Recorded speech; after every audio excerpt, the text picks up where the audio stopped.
പലരെയും മറികടന്ന് എന്നരികെ വന്നു. ചടങ്ങുകളില്ലാതെ സൗഖ്യമാക്കിയതാണല്ലോ. പലരെയും മറികടന്ന് എന്നരികെ വന്നു.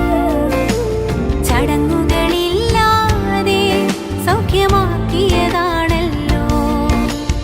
എന്നെ കിടത്തിയ കിടക്കയെടുത്തന്ന നടന്നു തുടങ്ങിയതാ ആ വാക്കിൻ ശക്തിയാൽ.